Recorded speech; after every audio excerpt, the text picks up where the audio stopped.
채소 많이 먹으면 변비 낫는다? 이런 말 많이 들으셨죠? 그런데요, 시니어들한테는 그게 독이 될 수도 있습니다. 장에 힘이 없고 건조한 뒤 섬유질만 밀어 넣으면 장이 더 막혀버리거든요. 이 하레비가 의사들도 강조하는 시니어 변비 탈출법 딱딱딱 정리해드립니다. 저도 책 쓴다고 모든 걸 잊어불고 거기에만 집중하다가 가끔 변비까지 생겨 고생깨나 한 적이 있거든요. 변비가 아무것도 아닌 것 같은데 그거 해결 못하면 큰일 납니다. 단순한 배변 장애가 아니라 방치하면 전신 건강을 무너뜨릴 수 있는 시한폭탄과 같다고 하잖아요. 그러니 오늘 영상 끝까지 집중해봅시다. 지금 바로 시작할게요. 화장실은 가야 하는데 배만 빵빵하고 힘을 줘도 시원찮고 며칠씩 묵직하니 막혀있으면 사람이 하루 종일 영 찜찜합니다. 그런데 꼭 그런 분들 중에 이렇게 하시는 분들이 있어요. 변비엔 채소가 좋다니까 상추도 먹고 양배추도 먹고 고구마도 먹고 샐러드도 먹고 차전자피도 먹고 얼마나 열심히 챙겨 드시는지 몰라요. 근데 이상하지요. 그렇게 채소를 열심히 먹는디도 변비가 안 풀리고 오히려 배가 더 빵빵해지고 가스가 차고 속이 더 답답해지는 분들이 있단 말이요. 이럴 땐 꼭 한번 생각을 바꿔보셔야 합니다. 변비라고 무조건 채소를 더 많이 먹는 게 답은 아닐 수 있다는 거예요. 특히 시니어들에게 생기는 변비는 젊을 때 변비하고는 양상이 다를 수 있단께요. 의사들도 실제로 환자들한테 이 부분을 많이 설명해요. 나이 들수록 변비를 젊을 때 방식으로만 보면 안 된다고요. 오늘 이 영상은 채소 먹지 말라는 이야기가 아닙니다. 채소는 좋은 음식 맞아요. 그런데 나이 들어 장이 힘이 빠져 있고 장 안이 건조하고 배가 차가운 상태인데 거기다 섬유질만 계속 밀어 넣으면 오히려 더 불편할 수 있다는 말씀을 드리는 겁니다. 오늘은 왜 채소를 먹어도 변비가 안 풀리는지, 왜 고구마나 양배추가 어떤 분들한테는 안 맞는지, 그리고 나이 들수록 무엇부터 먼저 챙겨야 하는지 아주 쉽게 이해되실 겁니다. 먼저 이걸 아셔야 합니다. 젊은 사람 변비와 나이 든 사람 변비를 똑같이 보면 안 됩니다. 젊은 분들은 스트레스나 불규칙한 생활 때문에 장이 예민해져서 배가 꼬이듯 아프고 가스가 차고 변이 잘 안 나오는 경우가 많습니다. 이럴 때는 물 좀 더 마시고 채소 늘리고 몸을 더 많이 움직여주면 좋아지는 경우도 있습니다. 그런데 나이 들면서 생기는 변비는 좀 다를 수 있어요. 장이 예민해서라기보다 장이 전보다 힘이 약해지고 움직임이 둔해지고 장 안이 건조해져서 생기는 경우가 적지 않습니다. 쉽게 말하면 변을 아래로 밀어줘야 하는 힘이 예전 같지 않은 겁니다. 그래서 변이 장 안에 오래 머물고 점점 딱딱해지는 것이지요. 이런 상태에서 식이섬유만 자꾸 더 넣으면 어떻게 되겠어요? 장이 힘차게 밀어낼 수 있으면 도움이 될 수도 있지요. 그런데 밀어낼 힘이 부족한 시니어의 장에는 오히려 부피만 큰 짐이 더 들어가는 셈이 되분단께요. 그래서 어떤 분들은 채소를 더 먹을수록 배가 더 부르고 가스가 차고 변이 더 안 나오는 거죠. 차가운 샐러드, 생양배추, 고구마, 브로콜리, 채소 스무디 이런 거 먹고 배가 더 빵빵해지는 분들 계시죠.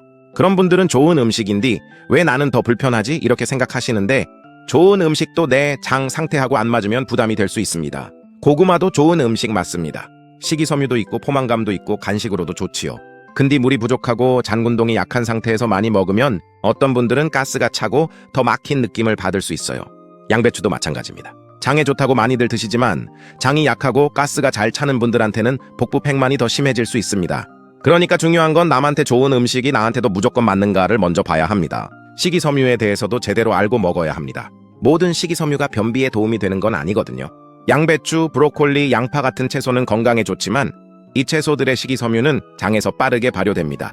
건강에는 이롭지만 변비 개선 측면에서는 가스만 많이 만들고 기대만큼 효과가 없을 수 있습니다. 특히 물을 충분히 마시지 않은 상태에서 섬유질만 많이 먹으면 섬유질이 장 속 수분을 흡수해 오히려 변이 더 딱딱해질 수 있습니다. 식이섬유는 종류를 알고 먹어야 하고 반드시 충분한 물과 함께 섭취해야 효과가 있습니다. 변비 개선에 좋은 식이섬유를 함유한 식재료는 영상 끝에서 자세히 확인하세요. 먼저 내 장 상태부터 살펴봐야 합니다. 어떤 음식을 먹고 나서 배가 풍선처럼 부푸는지, 가스는 차는데 잘 빠지지 않는지, 배가 더 차갑고 불편한지, 변이 더 단단해지는지를 보셔야 합니다. 노인성 변비처럼 보이는 경우에는 다음 3가지를 먼저 보셔야 해요. 첫째, 장이 촉촉한가입니다. 내 변 상태가 부드러운지 딱딱한지 보세요. 둘째, 장이 차갑지 않은가? 한마디로 배가 차가운지 보는 겁니다. 셋째, 장이 움직일 힘이 있는가입니다. 한마디로 규칙적인 배변을 하고 배를 눌렀을 때 말랑하고 통증이 없는지 보는 겁니다.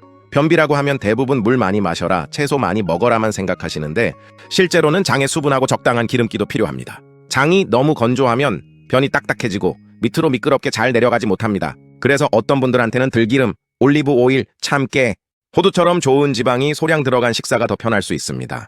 여기서 중요한 건 많이 먹으라는 말이 아닙니다. 음식에 살짝 보태는 정도면 충분해요.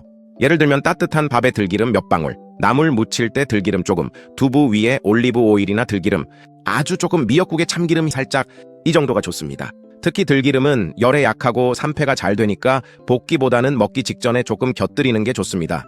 제가 매일 아침 먹는 비결 하나 공개할까요? 저는 당근을 채 썰어 부드럽게 익힌 뒤 올리브유 딱 반 스푼 둘러 먹습니다.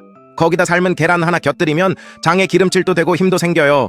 제가 40권 책 쓰느라 앉아만 있어도 속이 편한 이유, 바로 이 아침 식단 덕분입니다. 요즘에 또 새로운 아침을 추가했는데 정말 맛있습니다. 커피나 토스트에 기버터를 살짝 곁들입니다. 확실히 점심때까지 속이 편안하고 든든하더라고요. 그런데 혹시 눈치채셨나요? 이게 다이어트, 변비까지 해결돼요. 여기에서 또 아주 중요한 꿀팁 변비 직방 식재료 하나 알려드릴게요. 이도저도 맞지 않는 사람에게는 기버터를 추천합니다. 기버터가 엄청 트렌디한데요. 요즘 핫한 기버터 왜 좋을까요? 이놈이 장에 들어가면 가뭄든 논바닥 같은 장벽에 미끄러운 기름칠을 싹 해줍니다. 뻑뻑해서 안 나오던 변이 미끄럼틀 타듯 쑥 내려오는 거죠. 특히 부치르산이라는 놈이 가득 들어있어서 기운 없는 장을 힘있게 꿈틀거리게 만들어줘요. 따뜻한 미역국이나 나물에 요 기버터 한 스푼 살짝 곁들여 보세요. 아따 속 시원하다 소리가 절로 나오실 겁니다. 기버터는 일반 버터가 아니라 우유 지방을 열로 분리한 뒤 발효 숙성시킨 식품으로 영양 밀도가 높고 유당이 없어서 우유만 마시면 속이 부글거리는 분들도 편안하게 드실 수 있어요. 일반 버터보다 장 흡수율이 높고 소화가 잘 되어 속 부담이 적으며 중쇠지방산이 잔군동을 촉진하고 유익균 증식을 도와 변비 개선에 효과적입니다. 또한 비타민 A, D, K가 풍부해 장 점막을 강화하고 염증을 완화하는 데도 도움이 됩니다. 섭취할 때는 하루 한두 스푼을 아침 식사, 스무디, 토스트 등에 소량 첨가하는 방식이 좋으며 지방 함량이 높은 만큼 한꺼번에 많은 양을 먹지 않도록 주의해야 합니다. 또한 변비에 좋다고 다시마환, 함초환, 차전자피환 같은 걸 드시는 분들도 많지요? 그런데 이건 좀 조심하셔야 합니다. 이런 제품은 대체로 섬유질 비중이 높은 편이라 물을 충분히 마시고 장운동이 잘 따라줄 때는 도움이 될 수 있어요. 근데 물을 잘 안 마시고 장운동이 약하고 이미 배가 많이 불러있는 분들한테는 오히려 장 안에서 더 답답하게 느껴질 수 있습니다. 그래서 이런 걸 드시기 전에는 꼭 보셔야 합니다. 내가 물을 충분히 마시는가, 나의 장이 잘 움직이는가, 먹고 나서 배가 편한가, 이걸 꼭 확인하셔야 해요. 먹고 나서 배가 더 부르고 가스가 차고 더 답답해지면 그건 내 몸에 안 맞는 신호일 수 있습니다. 아침에 찬물 벌컥벌컥 마시면 변비에 좋다고 알고 계신 분들 많죠? 맞아요. 어떤 분들한테는 실제로 도움이 될 수 있습니다. 근데 배가 차고 소화력이 약한 시니어분들은 너무 찬 물이 오히려 장을 움츠러들게 할 수 있습니다. 찬물 마시고 배가 아프거나 속이 차갑고 불편하거나 설사까지 하는 분들은 굳이 찬물을 고집하실 필요 없습니다. 이런 분들은 따뜻한 물이나 따뜻한 보리차가 더 낫습니다. 아침에 일어나서 미지근한 물 한 컵을 천천히 마셔보셔요. 속이 부드럽게 풀리고 장이 천천히 깨어나는데 도움이 될 수 있습니다. 가끔 소금물 이야기하시는 분들도 있는데 고혈압이나 신장질환, 심장질환이 있는 분들은 조심하셔야 하니까 그냥 따뜻한 물이나 보리차 정도가 더 안전합니다. 요즘 아침 공복에 소금물이 좋다고 하는 분들이 많고 실행하는 분들도 많은데요. 소금물이 좋다고 하는 분들은 체내 독소 배출에 좋다며 우리 체액과 비슷한 농도의 소금물을 마시면 몸이 거부감 없이 흡수하고 소금이 체내 순환을 도와 노폐물과 독소 배출을 촉진한다 합니다. 이 덕분에 염증 수치가 낮아져 앞서 말한 피로감이 가시고 피부가 맑아지고 체지방이 더 잘 빠지는 효과를 낸다고 부가 설명하기도 해요. 그러나 의학적으로 보면 옳지 않은 설명이라고 하는 의견이 많죠. 간의 독소 해독 작용에 활용되는 성분은 셀레늄, 글루타치온, 실리마린 등으로 나트륨은 크게 관련이 없다고 해요. 체액과 농도가 비슷한 식염수는 흡수율이 높지만 정맥주사로 투여한다는 전제 조건이 있어야 한다고 말합니다. 영국 노팅엄대학교 연구팀이 조사한 결과 나트륨 섭취가 높을수록 만성 염증 수치가 높았다고 말하고 있으니 아플 때는 자꾸 이 말 저 말을 듣게 되는데 중심은 내가 잡아야 합니다. 변비가 있는 분들 가운데 특히 시니어분들께 제가 자주 말씀드리고 싶은 건 차가운 샐러드보다 따뜻한 국물 음식입니다. 부드럽게 끓인 미역국, 된장국, 무국, 채소를 푹 익힌 국 같은 것들이죠. 이런 음식이 좋은 이유는 섬유질을 아예 안 먹는 게 아니라 장을 덜 자극하는 방식으로 먹게 해주기 때문입니다. 특히 건조하고 힘이 없는 장에는 생채소보다 익힌 채소와 따뜻한 국물이 더 편할 수 있습니다. 물론 너무 짜면 안 되지요. 싱겁고 따뜻하게 국물과 건더기를 같이 드시는 게 좋습니다. 미역국도 부드러운 편이라 생채소보다 편하다고 느끼는 분들이 많습니다. 다만 이것도 양이 중요합니다. 조금 먹었을 때 편한지 많이 먹었을 때 불편한지 내 몸 반응을 꼭 보셔야 해요. 감, 곶감, 도토리묵, 밤, 진한 홍차처럼 탄닌이 많은 음식은 어떤 분들한테는 변을 더 단단하게 만들 수 있습니다. 특히 변비가 심한 분이 이런 음식을 자주 많이 드시면 더 불편해질 수 있어요. 한두 번 먹는 건 괜찮을 수도 있지만 매일 습관처럼 드신다면 한번 줄여보는 것도 방법입니다. 너무 오래 앉아있거나 누워있는 것도 변비를 심하게 합니다. 장은 가만히 있는 사람을 따라 같이 가만히 있으려고 하거든요. 그래서 식후에 10분에서 15분만 천천히 걸어도 장이 깨어나는 데 도움이 됩니다. 무리한 운동이 아니라 집 안에서 왔다 갔다 해도 좋고 복도 걷기만 해도 괜찮습니다. 배 마사지도 도움이 될 수 있습니다. 배꼽 주변을 시계 방향으로 따뜻한 손으로 천천히 3분 정도 문질러 보세요. 배가 차가운 분들은 따뜻한 수건을 잠깐 올려두는 것도 좋습니다. 화장실 자세도 중요합니다. 발판을 써서 무릎이 조금 올라가게 하면 배변이 더 편해지는 분들이 있습니다. 오래 힘주며 앉아있지 않는 것도 중요해요. 화장실에서 너무 오래 버티는 습관은 오히려 부담이 됩니다. 그리고 아침 식사 후 15분에서 30분 사이가 중요합니다. 이 시간대는 장이 움직이기 쉬운 때라서 따뜻한 물 한 컵, 가벼운 식사, 조금의 움직임, 이 순서로 습관을 만들면 도움이 될 수 있습니다. 이건 꼭 기억하셔야 합니다. 고혈압약, 진통제, 철분제, 일부 신경계 약, 칼슘제 같은 약들이 변비를 악화시킬 수 있습니다. 물론 약을 마음대로 끊으시면 안 됩니다. 약 먹고 나서 변비가 심해진 것 같다 싶으면 병원이나 약국에 꼭 상담을 받으셔야 합니다. 이 부분은 혼자 판단하지 않는 게 중요합니다. 그리고 이런 경우는 꼭 병원에 가셔야 합니다. 변에 피가 보인다. 검은 변이 나온다.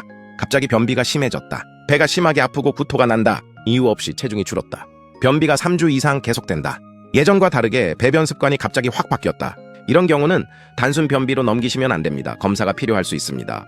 여기까지 잘 따라오신 분을 위한 특별 선물입니다. 변비에 도움되는 식이섬유 알려드린다고 했죠.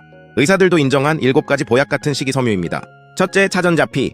질경이 씨앗 껍질로 장에서 수분을 흡수해 변의 부피를 키워주는 대표적인 식이섬유입니다. 둘째, 키위.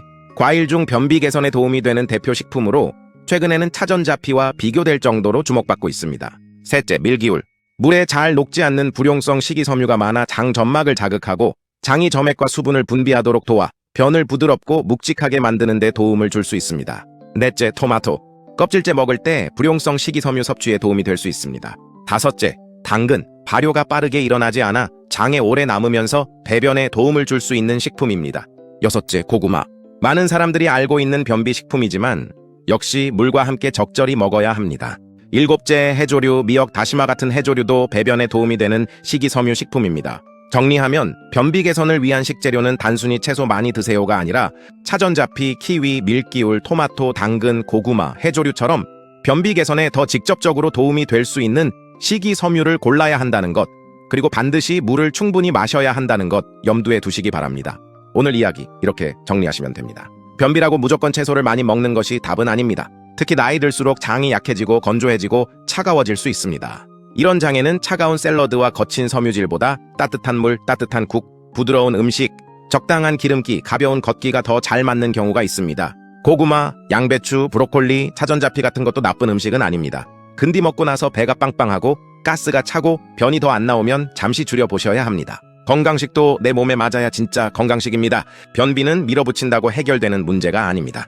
특히 나이 들수록 장은 따뜻하게 해주고 부드럽게 해주고 조금씩 움직여줘야 다시 일할 힘을 냅니다. 오늘부터 딱 3가지만 해보셔요.